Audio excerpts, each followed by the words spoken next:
Sa dami ng opportunity na available sa mundo natin ngayon, masasabi nating hindi na imposible ang yumaman. Marami na ring mga successful na tao ang nagbabahagi ng kanilang mga kaalaman at available na rin ang mga impormasyon tungkol sa pagyaman. Kaya ang mahalagang tanong na dapat nating isipin ngayon ay hindi yung kung paano yumaman, kundi ang tanong na paano manatiling mayaman. Ayon sa isang statistics, 60% ng mga NBA players ay naghirap sa loob ng 5 taon pagkatapos ng kanilang kontrata. 70% ng mga lottery winners naman ay walang pera at nag-file ng bankruptcy paglipas ng ilang taon. Ang pagkita ng pera ay hindi na mahirap sa panahon natin ngayon. Kikita ka ng pera sa pagtatrabaho, pagbibigay serbisyo, pagbebenta, pag-i-invest, kahit sa paglalaro ay kikita ka ng pera. Kaya kung nandyan ka na sa point na madali na lang sa'yo ang pagkita ng pera, kung kumikita ka na ng higit pa sa iyong mga pangangailangan, dapat mo nang i-improve ang iyong skills sa pagbibigay proteksyon ng iyong pera. Merong 3 skills na master ang mga mayayaman. Una ay alam nila kung paano kumita ng pera. Pangalawa ay hindi sila gumagastos ng katumbas o lagpas pa sa kanilang income. At pangatlo ay alam nila kung paano magparami ng pera. Binibigyan nila ng proteksyon ang kanilang ipon sa pamamagitan ng pag-i-invest. Ang 3 skills na ito ay ang dahilan kung bakit sila naging mayaman at nananatiling mayaman.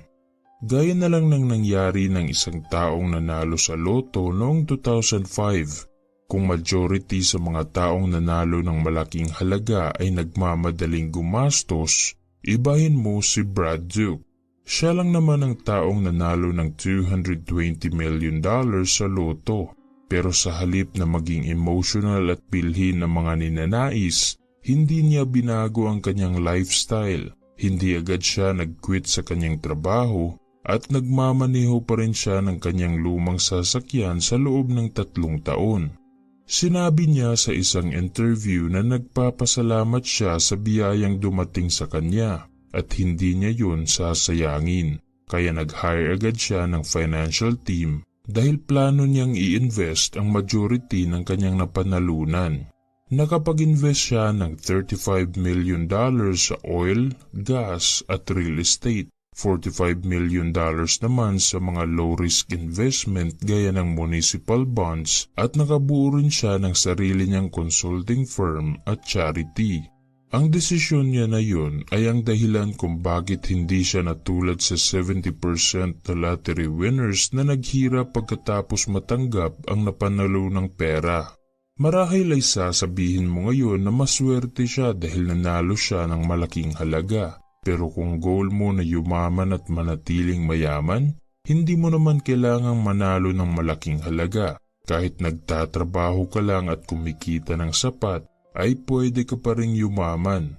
At sasabihin ko sa iyo kung paano. Part 1. 4 na bagay na dapat mong gawin para yumaman. Hindi lahat ng tao ay mayroong opportunity.